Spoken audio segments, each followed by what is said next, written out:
tous, bienvenue dans notre local pour ce culte ce matin. Alors je parle très près du micro parce que j'ai toujours un problème avec ma voix, je ne peux pas parler très fort. J'ai une corde vocale qui est un petit peu abîmée, donc voilà, j'essaye de parler très près du micro. Donc comme je disais tout à l'heure, c'est vraiment agréable de parler ensemble avant le culte, surtout quand on a des visiteurs qu'on aime beaucoup, qu'on n'a pas vus depuis longtemps. Donc bienvenue à Daniel, Sarah et les enfants dont je ne me souviens même plus les prénoms. Anna et Théophile. Voilà, Anna et Théophile. Donc bienvenue parmi nous. On aura l'occasion après de discuter ensemble, de prendre un petit apéro avec vous dans l'église. Donc vraiment profiter de ces moments après le culte pour pouvoir bien parler ensemble et profiter de ces instants de convivialité, de fraternité, d'amour fraternel. C'est un moment d'adoration, un moment de louange, un moment où on rend un culte à Dieu ce matin pour le bénir, pour l'adorer, pour lui rendre un culte qui lui est agréable. Alors bienvenue à tous, bienvenue aussi à ceux qui nous regardent en live. Et nous voulons ensemble d'un même cœur, je me dis bien d'un même cœur, acclamer notre Dieu et Jésus, notre Sauveur et Seigneur. Quel que soit le sujet de notre présidence ou de la prédication, les regards de notre cœur doivent être tous entièrement tournés vers le Roi des Rois. Je vais prier. Seigneur notre Dieu, nous voulons te remercier parce que tu nous as encore conduits dans ce lieu ce matin pour nous mettre à genoux devant toi, peut-être pas physiquement, mais en tout cas à genoux devant toi, dans nos cœurs, dans nos pensées, pour te rendre un culte, pour t'adorer, pour te louer, pour te remercier de ce que tu as fait pour nous.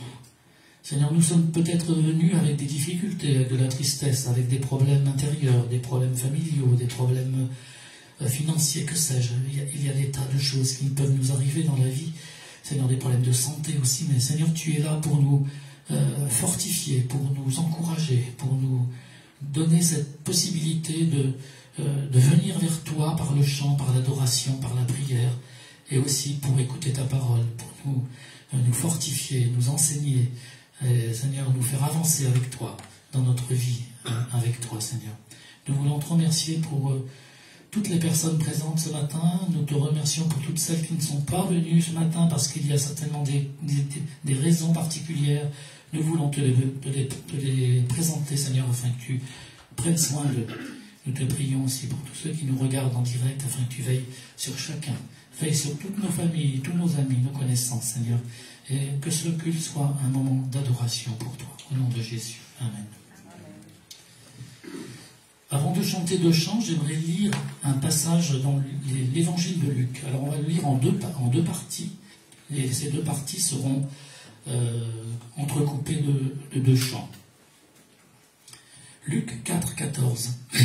Alors ce passage, il se situe dans l'évangile de Luc juste après la tentation de Jésus dans le désert. Et ça m'a beaucoup parlé parce que 40 jours dans le désert, 40 nuits et 40 jours dans le désert, d'être tenté par l'ennemi, ça devait vraiment être éprouvant, fatigant, avec un sentiment, certainement, Jésus était homme aussi, un sentiment de fatigue, vraiment quelque chose de difficile. Mais Jésus, tout de suite après, revêtu de la puissance de l'Esprit, retourne en Galilée. Il n'est pas parti se reposer dans un endroit pour évacuer toute cette tension qu'il a eue dans ce désert. Jésus est revêtu de la puissance de l'Esprit, retourna en Galilée, et sa renommée se répandit dans tout le pays d'alentour. Il enseignait dans les synagogues, et il était glorifié par tous. Il se rendit à Nazareth, où il avait été élevé. Et selon sa coutume, il entra dans la synagogue le jour du sabbat. Il se leva pour faire la lecture, et on lui remit le livre du prophète Ésaïe. L'ayant déroulé, il trouva l'endroit où il était écrit « L'Esprit du Seigneur est sur moi, parce qu'il m'a oint pour annoncer une bonne nouvelle aux pauvres. Il m'a envoyé pour guérir ceux qui ont le cœur brisé, pour proclamer aux captifs la délivrance et aux aveugles le recouvrement de la vue, pour renvoyer libres les opprimés, pour publier une année de grâce du Seigneur. Ensuite, il roula le livre, le remit au serviteur et s'assit. Tous ceux qui se trouvaient dans la synagogue avaient les regards fixés sur lui.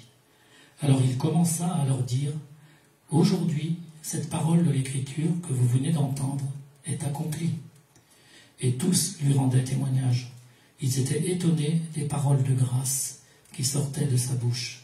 Et ils disaient « N'est-ce pas là le fils, n'est-ce pas le fils de Joseph ?» Jésus a déroulé le livre d'Ésaïe. Il a déroulé ce livre parce qu'il était écrit dans ce livre quelque chose qui a été annoncé bien des années auparavant et qui s'accomplissait sous les yeux de ses contemporains. Il m'a envoyé, l'Esprit du Seigneur est sur moi, parce qu'il m'a oint pour annoncer une bonne nouvelle aux pauvres, et il m'a envoyé pour guérir ceux qui ont le cœur brisé, pour proclamer aux captifs la délivrance et aux aveugles le recouvrement de la vue, et pour renvoyer libres les opprimés, pour publier une année de grâce du Seigneur. Il a guéri beaucoup de gens, Jésus, physiquement. Mais il a aussi accompli des choses extraordinaires dans les cœurs brisés. J'ai été touché par cette parole, parce que c'est vrai que dans l'Évangile, on est souvent attaché à la guérison de Jésus physique. Mais là, il est parlé des cœurs brisés, de ceux qui souffrent, de ceux qui sont intérieurement malheureux, qui ont des problèmes, des difficultés insolubles. Mais Jésus est venu pour délivrer ceux qui ont le cœur brisé. On va chanter 2 chants. C'est pas facile de trouver des chants qui sont en rapport avec un texte, des fois. Donc on va quand même chanter des chants de louange, parce que on est quand même là pour louer le Seigneur, pour l'adorer. Et on va chanter Les cieux proclament, la gloire du Seigneur, et je loue ton nom. Donc on va se lever pour chanter ces 2 chants, et que votre regard et vos cœurs soient tournés vers le Seigneur.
Jésus.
jusqu'au ciel, je loue ton nom éternel. Je loue ton nom éternel. Seigneur, je célèbre ta bonté. Quelle joie tu vis en moi. Quelle joie tu viens pour nous sauver. Tu viens du ciel sur la terre, montrer la voie de la terre à la croix. Priez pour moi de la croix jusqu'au tombeau et du tombeau jusqu'au ciel. Je loue ton nom éternel. Je loue ton nom éternel. Je loue ton nom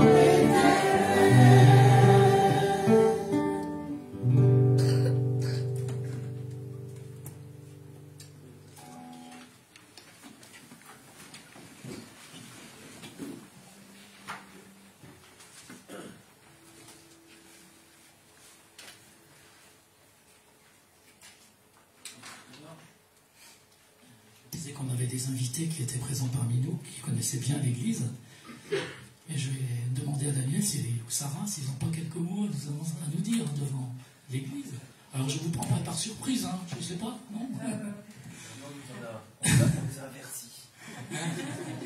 Non, mais ça nous fait vraiment plaisir de vous voir parmi nous, et je suppose qu'il y a plein de choses à nous raconter. Il n'y a pas de choses à dire. Bon, on est extrêmement heureux d'être parmi vous ce matin. Donc, je me présente Daniel Viguier. Sarah, ça marche? Oui, Sarah. Ouais, Sarah et nos enfants, donc Anna, 10 ans, Théophile, qui sont natifs de Châteauroux, puisqu'on est arrivé dans cette région en 2011, janvier 2011, on a débarqué dans cette église, voilà. Et nous sommes partis en avril 2017 rejoindre les terres familiales de Toulouse pour Daniel, voilà. On est resté 6 ans, juste le temps de faire 2 enfants, et on est parti. Donc Théophile, c'est la première fois, depuis qu'il est bébé, il a quitté à 6 mois, la première fois qu'il revient dans sa ville natale. Ça lui fait un petit quelque chose quand même. Il y en a qui est parti à 3 ans et demi, presque 4 ans. Donc également, ça me fait vraiment, ça me touche le cœur de revenir ici, de revoir l'assemblée, des frères et sœurs qu'on connaît, de revoir ce bâtiment sur lequel on a travaillé les premières années. Quand on arrive à Châteauroux, on était dans la cité Saint-Jean, j'avais oublié le nom, au rez-de-chaussée là-bas. Une petite salle, mais rapidement on nous a dit il y a un projet et on cherche un bâtiment, etc. On cherche une église. On s'est retrouvés embarqués à peine arrivés dans cette aventure. On a vu vraiment l'œuvre de Dieu qui a tout conduit. Ce beau bâtiment, on disait là qu'il n'a pas pris une ride. Il est toujours aussi bien décoré. On connaît les artistes. Je pense qu'ils sont derrière ça. Je n'ai pas quitté l'église, mais ouais, on a. Juste un mot. Cette église, ça a été notre famille en fait. On était des espèces d'exilés. On venait de villes, Daniel de Toulouse, moi de Grenoble, où on avait été dans de grandes églises, il faut le dire, enfin, en nombre. Et puis on a atterri par une mutation professionnelle pour moi, enfin mon premier poste en fait de directrice d'hôpital. On était à Busancé, puis j'étais au centre hospitalier de Châteauroux, et c'est ça qui nous a fait venir ici. Mais en fait derrière le professionnel, nous on a vu la main de Dieu. On avait prié, on venait de se marier, on avait dit au Seigneur, envoie-nous là où il y a des besoins. Et on avait fait la découverte d'un pasteur évangéliste à Loches qui s'appelait Raphaël Lanzenberger. Il est venu prêcher dans notre église en disant qui se lèvera pour aller dans ce désert du centre de la France. Nous, on ne connaissait rien du tout de Châteauroux, on n'avait jamais rien entendu, mais je ne sais pas ce qui m'a pris, une folie, moi qui ne me lève jamais. Ce jour-là, on s'est levé avec Daniel, j'ai dit Daniel, on va aller sur l'estrade, on va faire partie des gens qui prient. Oui, et puis, c'est pas du tout mon genre. Et puis, quelques mois plus tard, on apprenait que j'atterrissais à Châteauroux et qu'on se retrouvait juste à côté de ce Raphaël Lanzenberger qui était à 1 heure d'ici. Donc ça a été une grande surprise. Juste pour dire qu'en effet, on n'était pas prêt à venir à Châteauroux, et que Dieu avait vraiment mis tellement de voyants au vert, que quand il y a eu le poste qui s'est libéré, on a dit, vraiment Seigneur, c'est ta volonté, on y va. Et quand on a trouvé cette petite famille, on a compris. Et cette église, pour nous qui étions sans repère ici, sans famille, on a vécu la double dimension, bien sûr la famille de Dieu qu'on trouve partout où on va, mais littéralement, cette église a été notre famille pendant 6 ans, pour nous, pour nos enfants qui sont nés. les familles qu'on connaît, qui sont encore là, sont restées dans nos cœurs comme notre propre famille pendant toutes ces années. Vraiment, ça a été la bénédiction du Seigneur qui nous a fait tenir 6 ans dans cette ville. On ne connaissait personne, c'est clair. Jenny et Daniel étaient déjà là, les piliers de l'église, ils le sont encore. Enfin, et puis on est content de voir que le Seigneur a amené de nouveaux ouvriers. On est vraiment content de voir que... Début années 90, vous déjà, non? Même avant. Pardon, je me suis converti en 1976 ici à Châteauroux. Donc j'ai toujours connu des églises ici depuis 1976, différentes églises bien sûr, mais avec France Mission depuis les années 90. Oui. France Mission qui est devenue perspective. Je peux dire qu'à l'échelle du temps et de l'histoire de cette église, nous avons fait qu'une petite parenthèse de 6 ans. Parenthèse, vraiment, oui. Mais on voit que Dieu, parce que même, on n'est rien ni personne, mais on a senti que Dieu avait permis qu'on vienne ici, et d'autres ont été appelés au moment où il y avait cette transition du bâtiment, du chantier, et pas mal de défis. L'église venait vivre aussi, je me rappelle, une division, et on s'est vraiment... Enfin, on a vu la bonté de Dieu, et si ça peut vous encourager, se dire que oui, Dieu il est au contrôle de cette église de Châteauroux, il l'a voulu, il l'a nourri, il l'a béni, il continuera d'envoyer, j'en suis sûre, des gens, des familles, et de faire grandir des chrétiens, ou de faire venir à lui des âmes à travers cette assemblée qu'il a mis au beau milieu de l'Hexagone. Enfin, voilà, pour nous, ça a été une bénédiction, en tout cas, d'être parmi vous. Et donc, c'est vraiment, comme le dit Daniel, avec beaucoup de joie et d'émotion qu'on est à nouveau dans ce bâtiment ce matin. Ça nous fait très bizarre, mais on est très très heureux. Donc que le Seigneur vous bénisse ce matin pour le culte, et puis pour tout le reste du temps, sachez que vous êtes des graines ou des plantes semées par le Seigneur pour ce territoire qui en a tellement besoin. Voilà. Merci beaucoup Daniel et Sarah, merci. Et j'aimerais prier pour vous. Seigneur notre Dieu, nous voulons te remercier de bénir Daniel et Sarah dans leur vie de famille, avec les enfants, dans leur vie d'église. Merci pour tout le temps béni qu'ils ont passé parmi nous, pour toute leur aide matérielle, mais leur aide aussi spirituelle, pour leur gentillesse, pour tout ce qu'ils ont pu faire aussi, apporter à ton église ici. Seigneur, nous te demandons de les bénir vraiment richement, là où ils sont maintenant, et Seigneur, de leur donner vraiment de regarder à toi dans leur vie de tous les jours, et comme disait Sarah, vraiment de voir... d'avoir cette confiance en toi, que tu nous conduis jour après jour. Ce qui a été semé ici, c'est pour ta gloire, et tout ce qui est semé autour de nous, c'est pour ta gloire. Seigneur, merci, parce que nous sommes seulement ceux qui s'aiment, et toi tu fais grandir. C'est toi qui fais grandir, Seigneur, ton Église. Merci de bénir Daniel et Sarah et leurs enfants, et de les garder ainsi que leurs familles, leurs parents, et leurs amis, leurs frères et sœurs à Toulouse. Et, Seigneur, bénis-les richement, Seigneur, au nom de Jésus. Amen. Merci beaucoup. On va continuer à lire le texte que j'ai commencé à lire tout à l'heure dans l'évangile de Luc. C'est la suite du texte au chapitre 4, à partir du verset 23 maintenant. Jésus leur dit, donc aux personnes auxquelles il était assis devant des gens à qui il avait annoncé, lu le livre d'Ésaïe. Il leur dit, sans doute vous m'appliquerez ce proverbe, médecin, guéris-toi toi-même. Et vous me direz, fais ici dans ta patrie tout ce que nous avons appris que tu as fait à Capernaum. Mais, ajouta-t-il, je vous le dis en vérité, aucun prophète n'est bien reçu dans sa patrie. Je vous le dis en vérité, il y avait plusieurs veuves en Israël du temps d'Élie. Lorsque le ciel fut fermé 3 ans et 6 mois, et qu'il y eut une grande famine sur toute la terre, et cependant Élie ne fut envoyé vers aucune d'elles, si ce n'est vers une femme veuve à Sarepta, dans le pays de Sidon. Il y avait aussi plusieurs lépreux en Israël du temps d'Élisée, le prophète, et cependant aucun d'eux ne fut purifié, si ce n'est Naaman le Syrien. Et ils furent tous remplis de colère dans la synagogue lorsqu'ils entendirent ces choses. Et s'étant levés, ils le chassèrent de la ville et le menèrent jusqu'au sommet de la montagne sur laquelle leur ville était bâtie, afin de le précipiter en bas. Mais Jésus, passant au milieu d'eux, s'en alla. Nous voyons quand la vérité est annoncée, vous connaissez tous ce proverbe, la vérité qui blesse. Quand la vérité est annoncée à ces gens qui sont devant eux, surtout les religieux qui étaient là, ils se sont sentis visés, et pour cause. Et Jésus, il touche toujours le point sensible quand il parle aux gens. Il vient toucher là où ça fait mal. Et là, il a touché ce qui était pour eux quelque chose, ils se sont sentis vraiment visés comme lors de la femme qui devait être lapidée, que celui qui n'a jamais péché lui jette la première pierre. C'est là que, par des phrases comme ça, par des phrases tellement spirituelles, vraiment très très fortes, que Jésus touche le cœur. Et là, il parle qu'aucun prophète n'est admis dans son pays. Et ça peut nous toucher, nous, en tant que chrétiens, quand nous sommes dans une ville que l'on connaît. Moi, je suis de Châteauroux depuis des années. Je n'ai pas grandi à Châteauroux parce que j'étais dans des internats différents jusqu'à l'âge de 20 ans. Mais je suis quand même de cette ville, et aujourd'hui, on est de cette ville depuis un moment. C'est pas toujours facile d'annoncer l'évangile dans son propre pays, dans sa propre ville, dans sa patrie.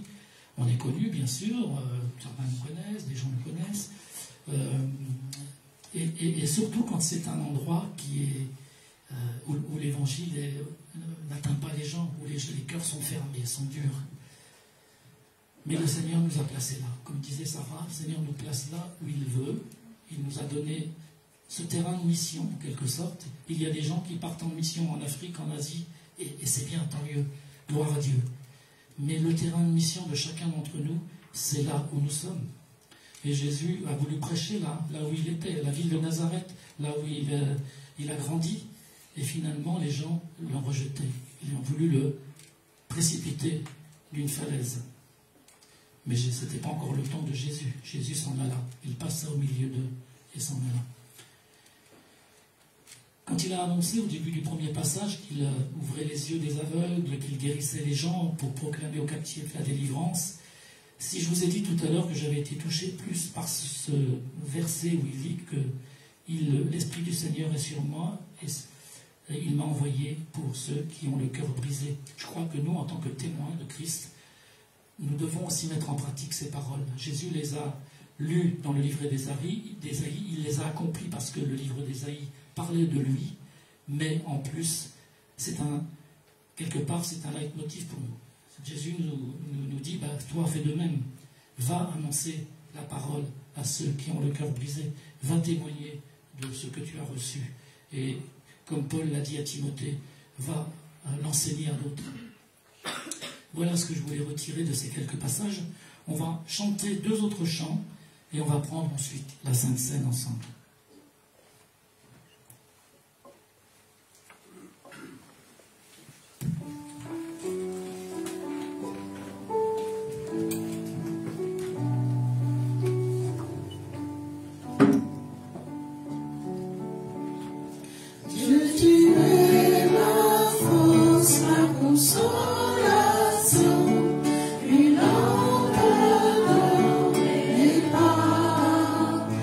Ta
privilégié que nous avons de nous approcher du Seigneur, de nous examiner aussi intérieurement pour prendre ce repas du Seigneur, ce repas qu'il a institué lui-même quelque temps avant sa mort et sa résurrection.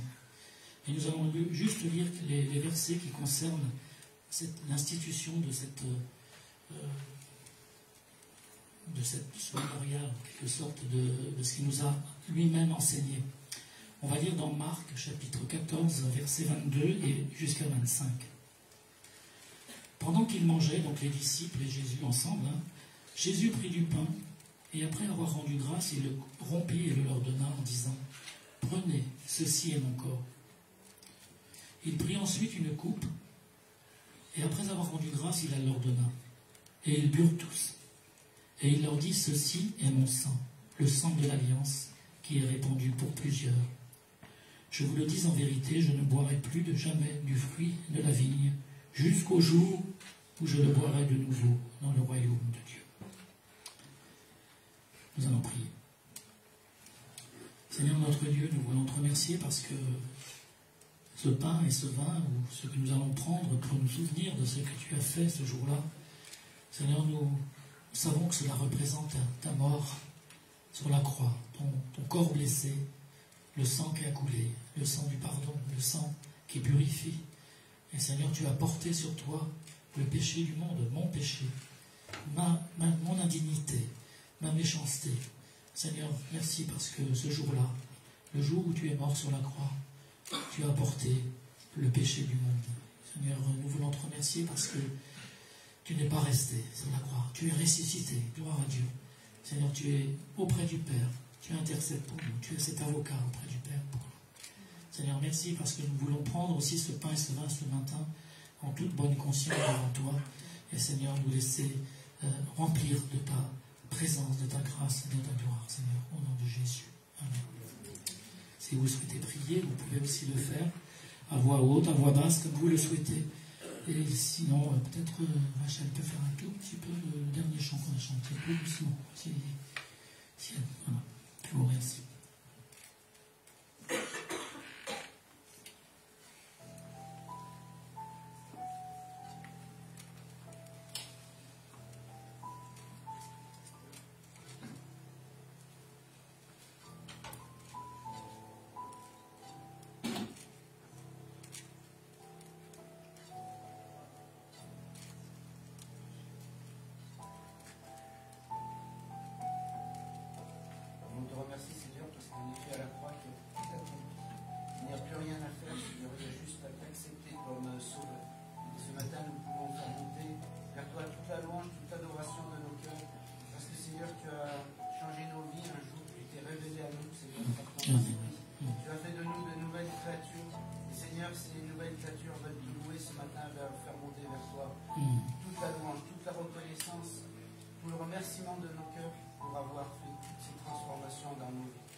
Amen.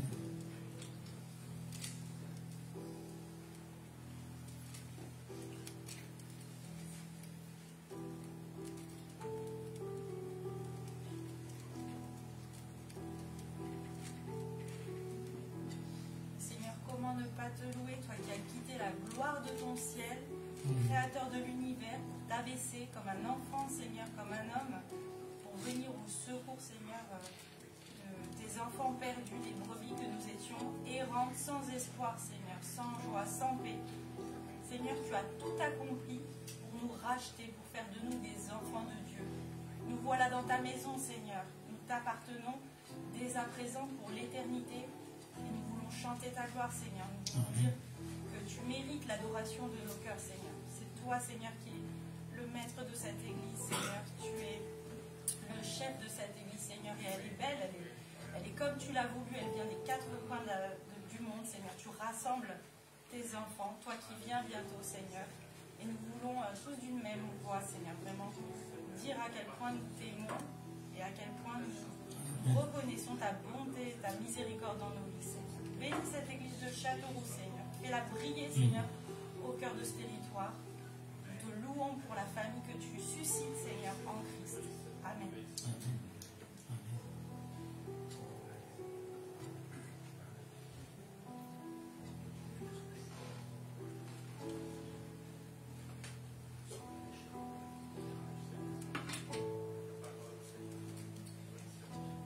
C'est vrai, Seigneur, à quel autre événement, Seigneur, tu as les paroles de la vie. Tu es celui, Seigneur, qui nous a donné la vie, Seigneur. Merci pour ta mort à la croix, Seigneur. Merci parce que, pareil, Seigneur Jésus, nous avons la victoire. Nous avons la victoire. Tu nous as sauvés, Seigneur. Merci, Seigneur, parce que, Seigneur, on a un peu lu ce matin. On a un peu béni dans l'assemblée des justes. Parce que tu as fait de moi ton enfant, Seigneur. Amen. Amen.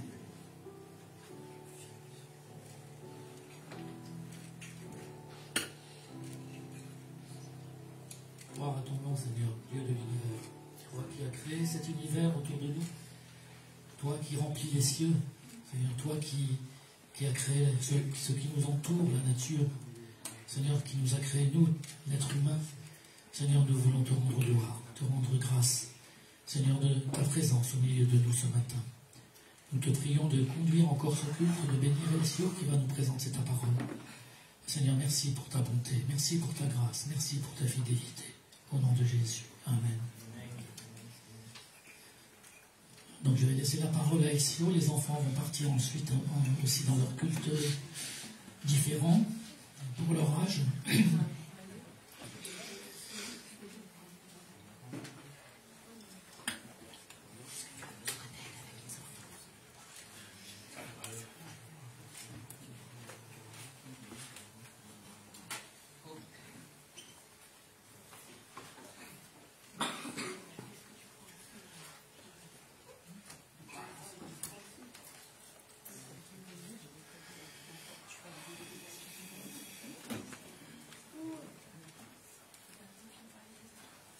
Bonjour.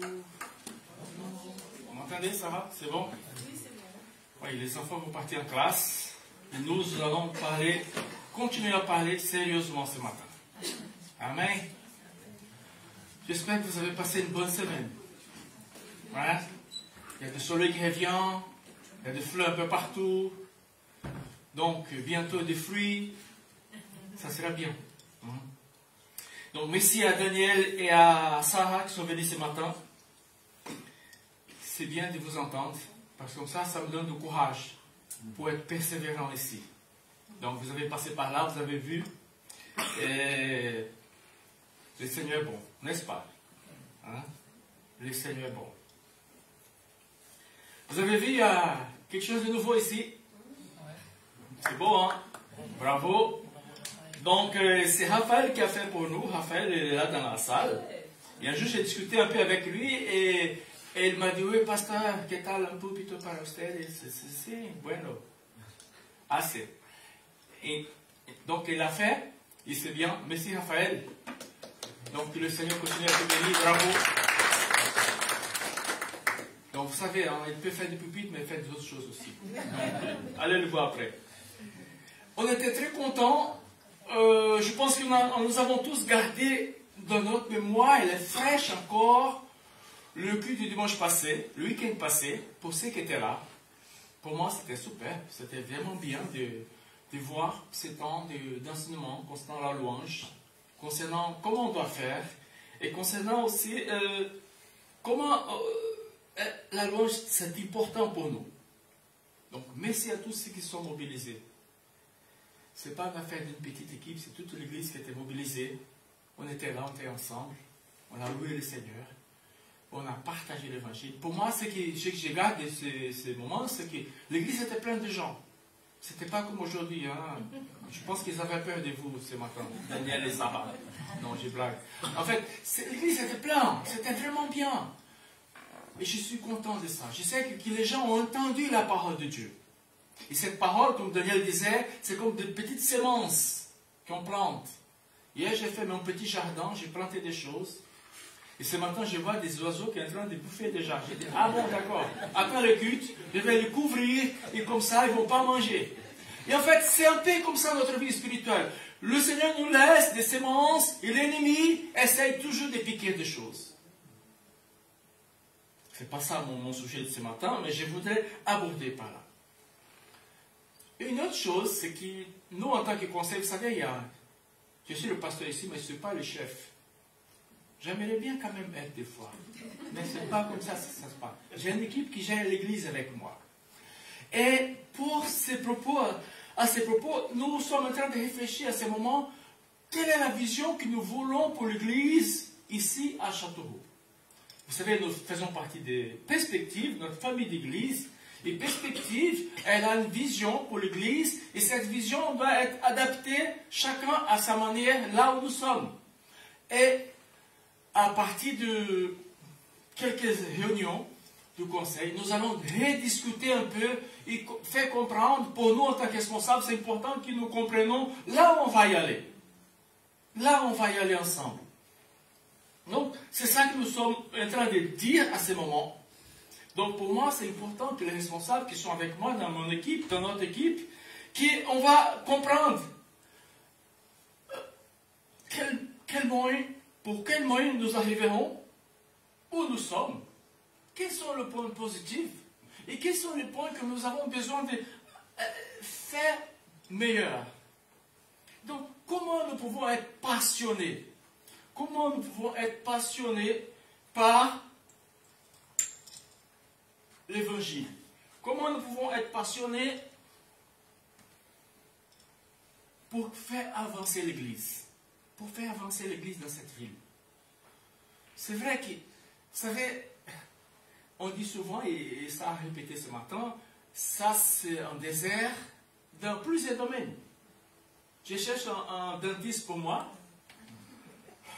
J'ai déjà appelé, le pauvre Daniel m'a aidé aussi, m'a envoyé pas mal des adresses. Chaque fois que j'appelle, ah non, il n'y a pas de place. Il n'y a pas de place. Donc, je pense que vous savez, c'est un désert médical, tu vas à Châteauroux, il y a des médecins qui sont dans la salle, ils savent comment ça se passe. Et même au niveau de l'évangile. Mais est-ce qu'on va rester là? Est-ce qu'on va, c'est ça mon message ce matin, est-ce qu'on va rester là? Ah, c'est comme ça ici. Oui, c'était toujours comme ça. Une vision passionnée. Et là, je cherche. Raphaël a même fait quelque chose pour que je puisse boire de l'eau. Donc, c'est bien. Pour le moment, je garde une vision passionnée au-delà des limites. Une vision passionnée au-delà des limites. Donc, un premier des sujets de perspective, c'est la passion. Est-ce que nous avons vraiment la passion pour Jésus? Et là, je voudrais lire un texte avec vous. Probablement, vous le connaissez déjà. Il faut être persévérant. Voilà. Donc, Ésaïe 54, versets 2, 3, versets 10 et 17. Donc, je vous laisse lire.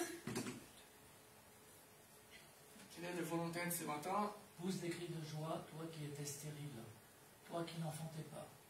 Éclate en chant joyeux, crie d'allégresse, toi qui n'as pas connu les douleurs de l'enfantement. Car l'Éternel déclare, les enfants de la délaissée seront bientôt plus nombreux que ceux de la femme mariée. C'est pourquoi élargis l'espace de ta tente et déploie largement les toiles qui t'abritent.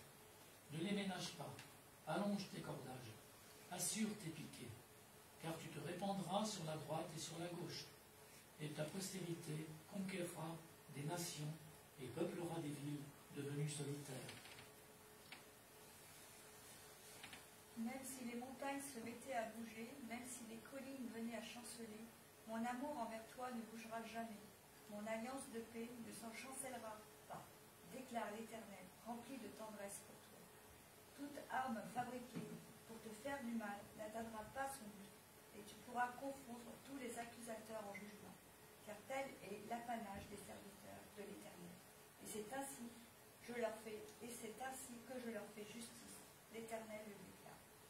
Amen. Prions encore. Oui, Seigneur, nous te louons et nous te remercions ce matin. Merci, Seigneur, pour le privilège que nous avons. Combien de personnes dans ce monde voulaient avoir un lieu comme celui que nous avons ce matin? Combien de gens, Seigneur, n'ont pas ta parole? Combien de gens souffrent, Seigneur? Tu nous as gardés, tu nous as protégés. Tu nous as amenés ici, Seigneur, dans ce local. Nous voulons louer ton nom encore ce matin. Garde-nous, protège-nous, Seigneur. Ouvre nos cœurs pour ta parole encore ce matin. Au nom de Jésus, Seigneur. Amen. Amen. Vous savez, Ésaïe, ce 66 livres, et Ésaïe, il parle plusieurs choses. C'est vrai, 60 livres, c'est pas petit, 60 chapitres. Mais, 66 chapitres.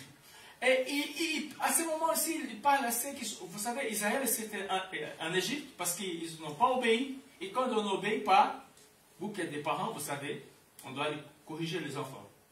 Et comme nous sommes les enfants de l'Éternel, si on ne fait pas bien, qu'est-ce qui va se passer? Le Seigneur va nous corriger.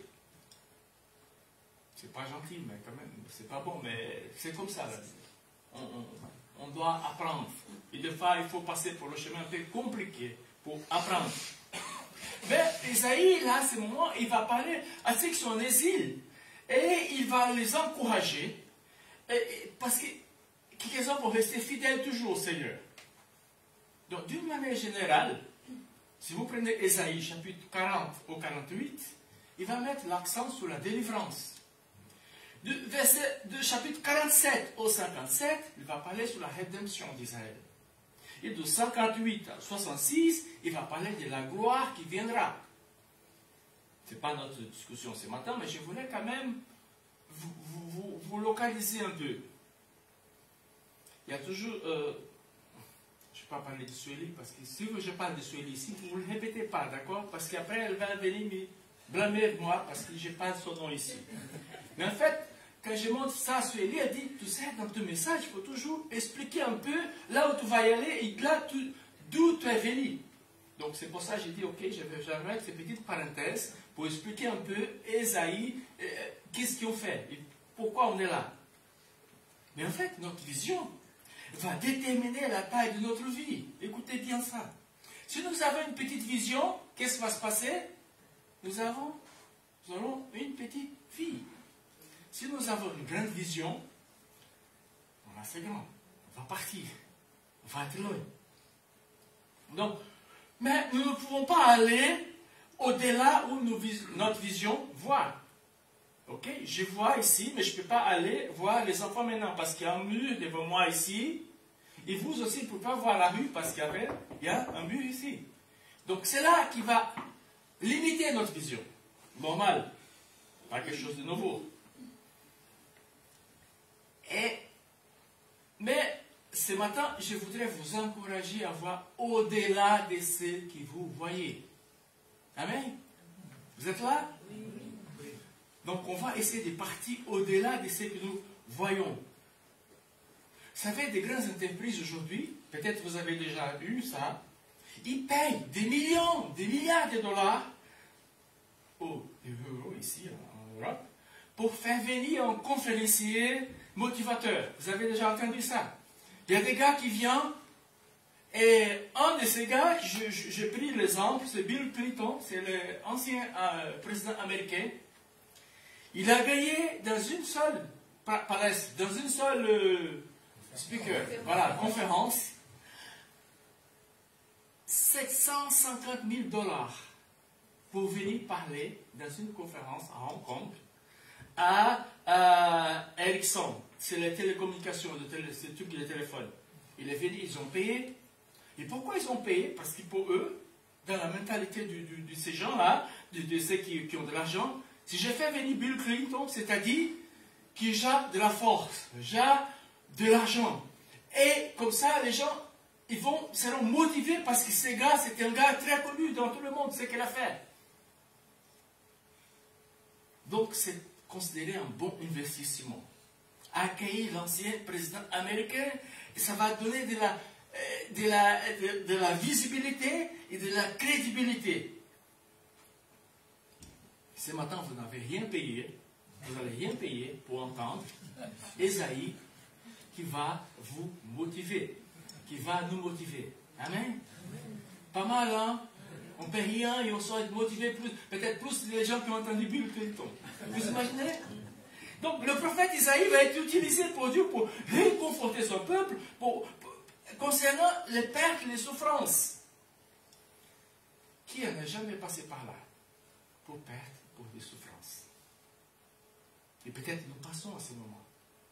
Et des fois, on se demande, on se réveille le matin et on dit, Seigneur, où tu es? Seigneur, pourquoi ça? Pourquoi j'ai tombé en vélo? Mais le défi d'Isaïe, c'est de pousser le peuple de Dieu à regarder un peu plus loin, en utilisant les yeux de la foi. Et là, c'est à nous maintenant, en regardant les yeux de la foi. Et vous savez très bien, on a répété ça l'autre jour, et je vais répéter ce matin, je vais le dire encore, Hébreux 11, 1, qui dit, « Oh, la foi, c'est la ferme assurance des choses qu'on espère, la démonstration de ces choses qu'on ne voit pas. » La foi, la définition. Je ne vois pas, mais je crois. Je ne touche pas, mais je sais qu'il va se passer. Je ne pas d'abord, mais je sais qu'il y a quelque chose qui va exploser. Il y a quelque chose qui va se passer ici à Châteauroux. Moi, je le crois comme ça. Moi, je le crois comme ça. Ce n'est pas par hasard que nous sommes là. Ce n'est pas par hasard que nous sommes tombés dans cette ville. Le désert. C'est bien. Parce que Dieu parle. Daniel disait dans ce texte tout à l'heure, Jésus est sorti du désert. Donc Jésus est passé par là. C'est-à-dire qu'il nous comprend. Il sait. Il nous connaît. Il sait parce qu'il a passé par là. Et vous savez, quand nous passons pour des expériences des fois compliquées ou des fois joyeuses, quand on rencontre quelqu'un, tout de suite, tu dis, écoute, t'inquiète pas. J'ai passé par là aussi. Je comprends un peu ce que tu sens. Je m'en sortis. Toi aussi. Tu vas t'en sortir aussi. Tu t'en sortiras aussi. Mais maintenant, la question pour nous, c'est comment voir au-delà de l'horizon? Donc, on va réfléchir sur cette parole. Ce ne sera pas assez long, j'espère. Donc, au-delà... c'est vite, pourquoi? Ok, laisse comme ça. Comme ça, je n'ai pas besoin de changer, mais je vais traiter ces trois points assez vite avec vous. Au-delà des limites. Comment voir au-delà des limites? Et on va garder les yeux sur le texte biblique. C'est pourquoi élargis l'espace de ta tente et déploie largement l'étoile qui t'habite. Donc la première étape pour nous, pour élargir notre vision spirituelle et missionnaire, est d'apprendre à voir au-delà des limites. Je disais tout à l'heure, les limites de notre vision, c'est là où juste nous voyons. Et le prophète, vous imaginez maintenant, on va essayer de se déplacer à l'époque d'Ésaïe, quand il parlait, il vient avec cette parole, le peuple souffert, il n'était pas chez eux, voilà, ils étaient dans un pays étranger, ils devaient apprendre une nouvelle langue, ils devaient comprendre une nouvelle culture, ils étaient comme des esclaves, et Ésaïe vient dire, écoute, ne vous inquiétez pas, ça va aller meilleur. Ça va, vous allez ressortir de là. Et des fois, je ne sais pas comment les gens ont réagi, mais Ésaïe était là pour les encourager. Donc, on va voir les thèmes étendre, élargir. Donc, laissez croire que vous allez avancer. Et je pense que c'est pour nous la même chose. Élargir, augmenter, avoir un peu plus loin. Il y a des gens qui disent, c'est pas dans cette église, hein, peut-être chez vous là-bas, Daniel, qui dit, les gens disent pas ici, mais j'ai déjà entendu des gens qui disent, non, ça va, notre église elle est bien, on a 20 personnes, superbe, c'est très bien, on est très contents, on est très amis, on est très serviables, on se connaît tous. Moi, je ne crois pas beaucoup à ce type de vision. Pour moi, il faut élargir, il faut faire venir les gens, il faut partager. Il faut aller de l'avant. Il faut aller au-delà de ce que nous voyons, de ce que nous croyons, de ce que nos yeux puissent voir.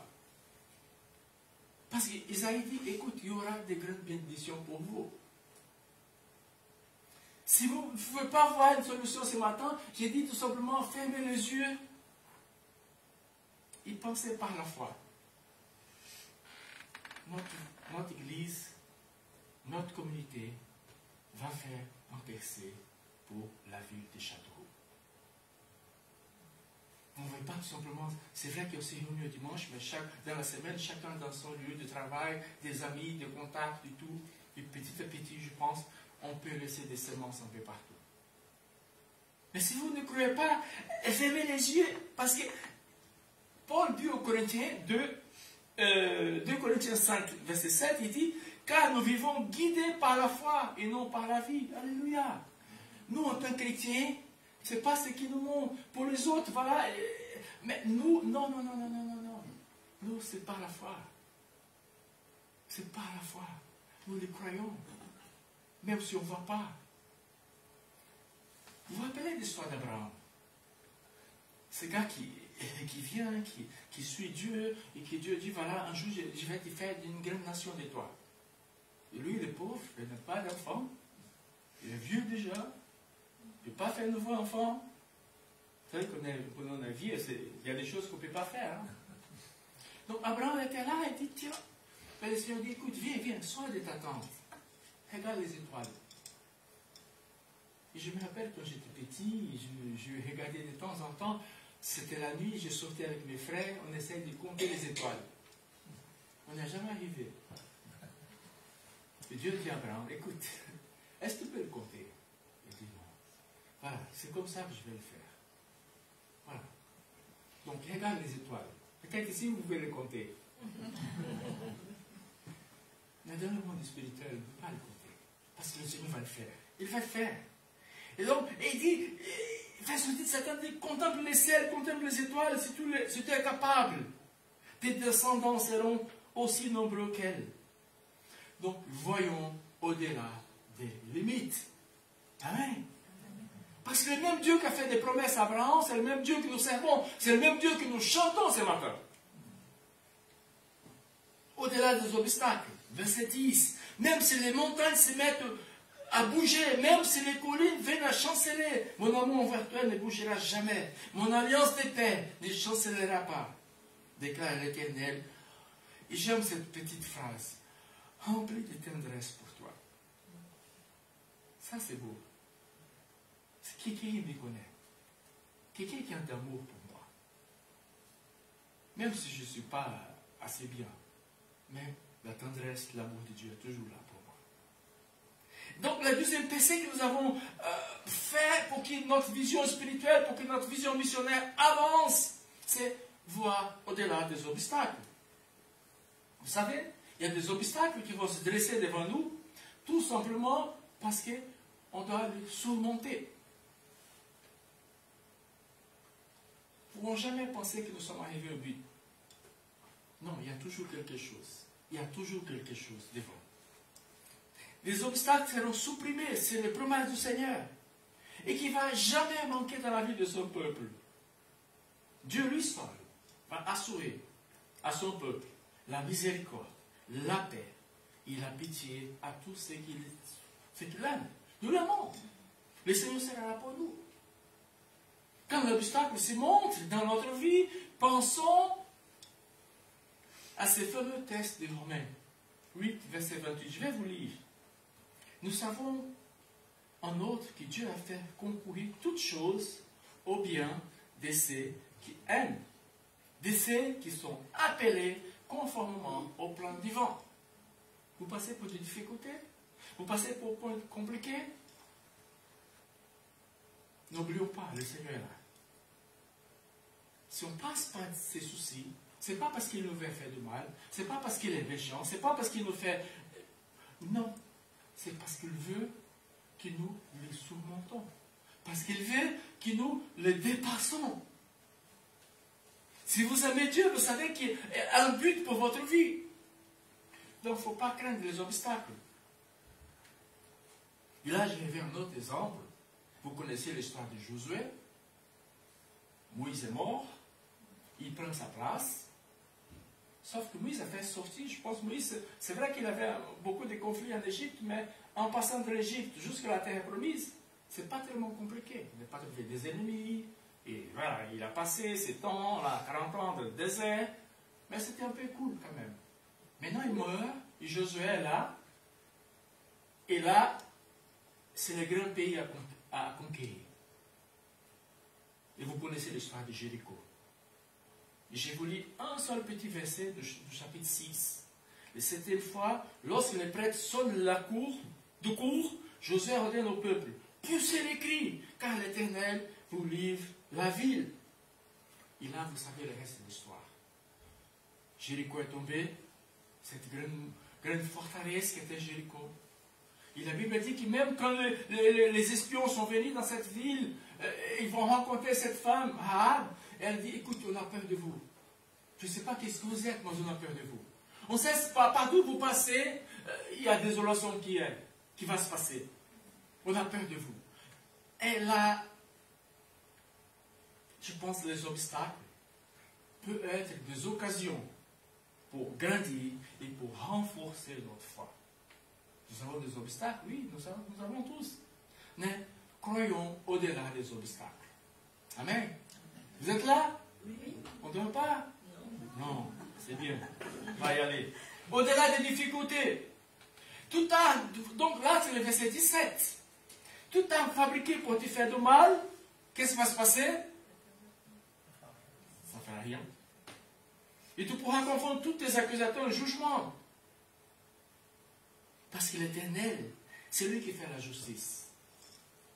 La troisième chose que nous avons besoin pour élargir notre vision au-delà de l'horizon, c'est d'apprendre à voir plus loin que les difficultés. Je suis d'accord avec vous, et peut-être vous êtes d'accord avec moi, qu'il y a des situations qui sont vraiment embarrassantes. Et même des pièges pour nous affaiblir dans notre foi. Vous avez déjà passé par là? Des pièges qui est devant nous, et des fois, on est découragé. Et peut-être nous connaissons des gens qui étaient là avec nous, qui étaient des gens qui faisaient pas mal de choses. Et maintenant, aujourd'hui, ils sont assis au bord du chemin. Ils ont dit non, pour moi, c'est fini. C'est bon. Vous pouvez continuer. Des pièges qui peuvent affaiblir notre foi. Et lorsque nous avons la tête chaude, c'est impossible de penser, de croire, d'imaginer une possibilité. Et à ce moment, notre vision devient petite, limitée.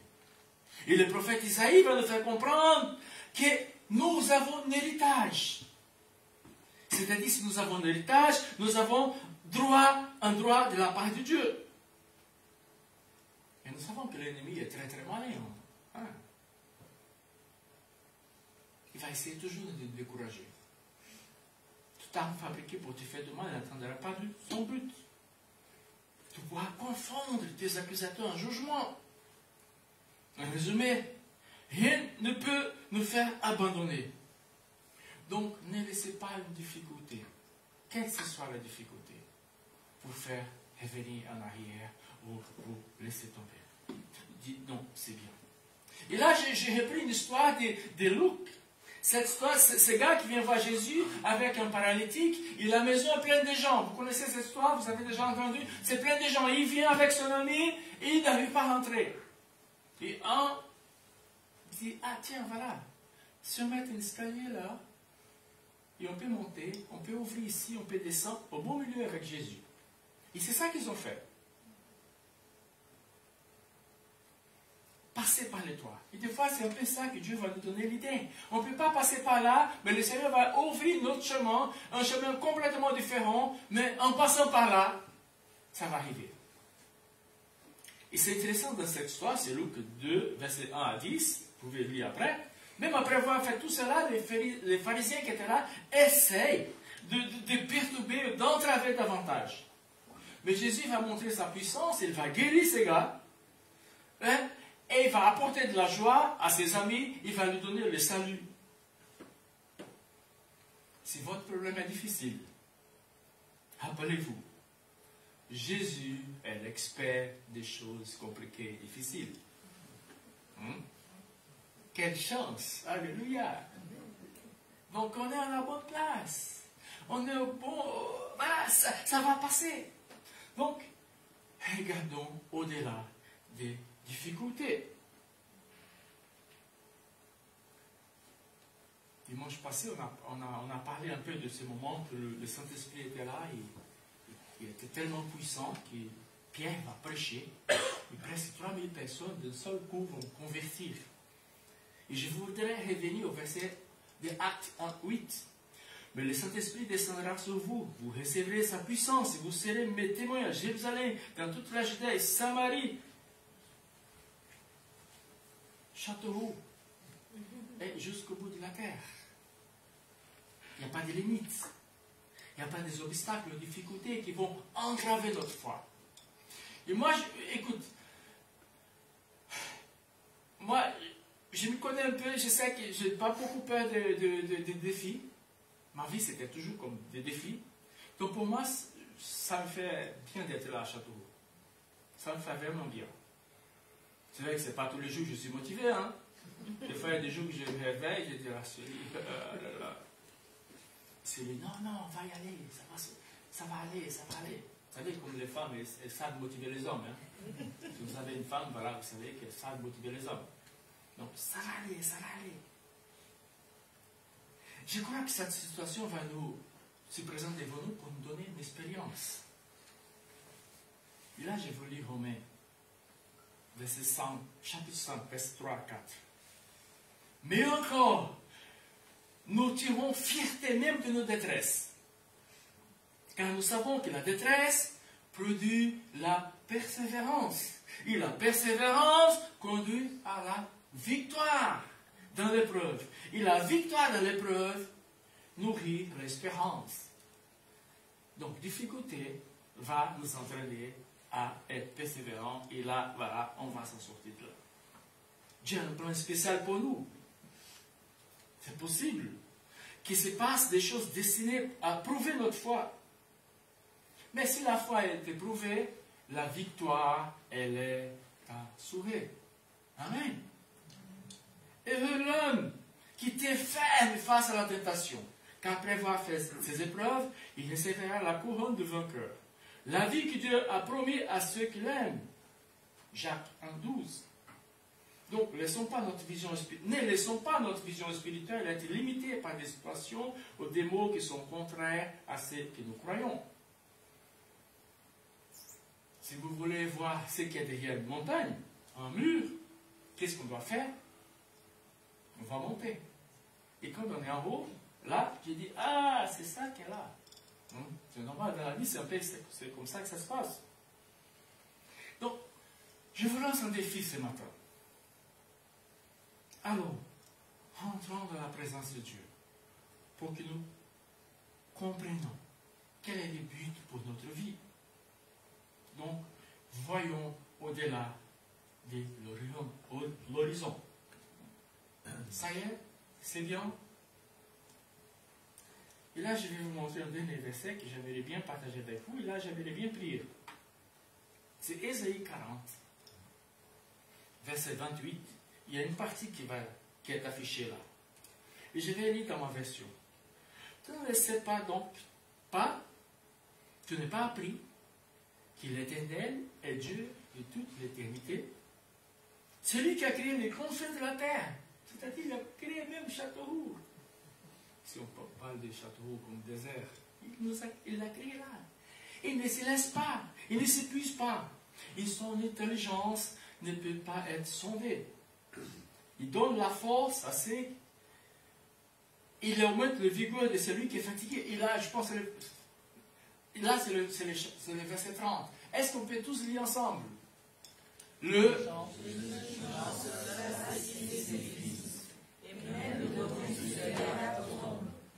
ceux qui comptent sur l'Éternel renouvellent leur force. Ils prennent leur envol comme de jeunes aigles, sans se lasser, ils courent, ils marchent en avant, ils ne s'épuisent pas. Amen. Alléluia. Ceux qui comptent sur l'Éternel. On ne va pas compter sur Macron. On ne va pas compter sur 60-64. On va compter sur l'Éternel. Alléluia. Et là, nos forces seront renouvelées. Et là, on va prendre des envols comme les jeunes aigles. Et là, on va courir, on va marcher. Et on ne va pas être fatigué. Amen. Est-ce qu'on peut prier? Peut-être, je voudrais bien, peut-être, une ou deux personnes qui peuvent lever la voix et après je laisse la parole à venir.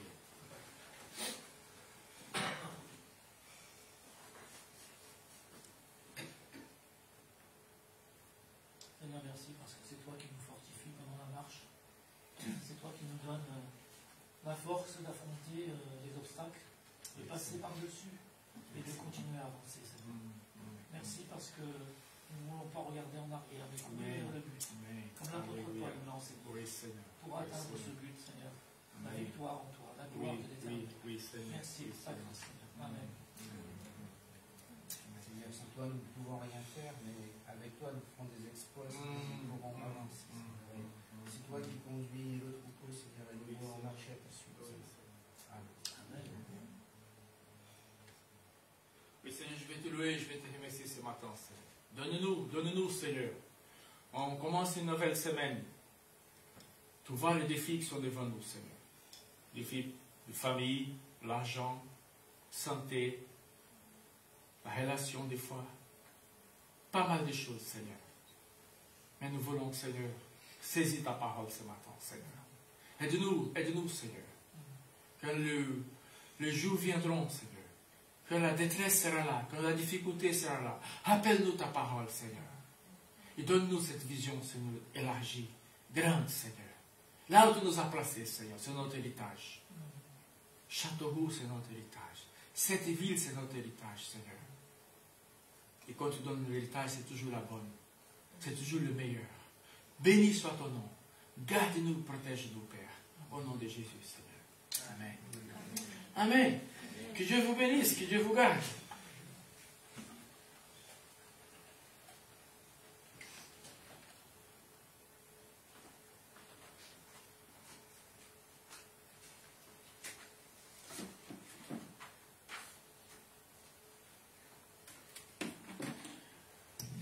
Merci Elcio, ça nous motive, vraiment une motivation pour voir au-delà de ce que nous pouvons voir habituellement. C'est vrai que, comme on disait tout à l'heure, la terre de l'Indre, c'est un peu un désert, mais c'est dans le désert que le Seigneur nous place pour travailler, pour aller au-delà et pour sortir de notre tente et d'aller à l'extérieur de la tente, d'élargir nos pieux, nos cordages, et de déplacer nos pieux pour voir bien au-delà.